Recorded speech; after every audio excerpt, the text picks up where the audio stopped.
আজকে আমি ইফতার করাইছি আমার ঘরে আমার ঘরে ইনশাআল্লাহ পেট ভরে খাইবেন আপনি মন ভরে খাইবেন সব কিছু খাইবেন ঠিক আছে কি দিতেছে আজকে পেট ভরে খাইতে হইব মন ভরে খেতে হইব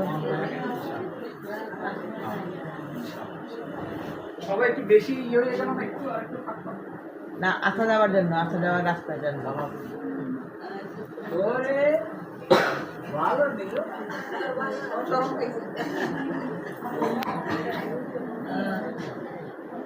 এবারে খাওয়া দাওয়া রেডি করি পর একসাথে খাবো আমি আইটিসি জবাবতে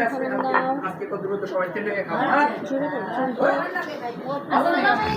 সালাম ভালো আছেন নি আপনারা নুপুর কই উঠা হ্যাঁ ওষুধ দে না দিব ইনশাআল্লাহ না একটু ঝাল লাগলে মানে পেটটা খালি হয়ে যায় তো হ্যাঁ হ্যাঁ মানে ওষুধ খেলে আবার ঠিক নরমাল হয়ে যায় আচ্ছা ইনশাআল্লাহ রোজা রাখছেন নি সবাই আরে সব খেয়ে দিয়ে 3টা করে রোজা হচ্ছে তাই হ্যাঁ সত্যি হ্যাঁ আমারও আলহামদুলিল্লাহ প্রতিদিন 3টা করে প্রতিদিন 3টা করে রোজা তাহলে 30 দিনে কয়টা হয় 90টা রোজা মাশাআল্লাহ মাশাআল্লাহ মাশাআল্লাহ 74 তো চলছে আচ্ছা আচ্ছা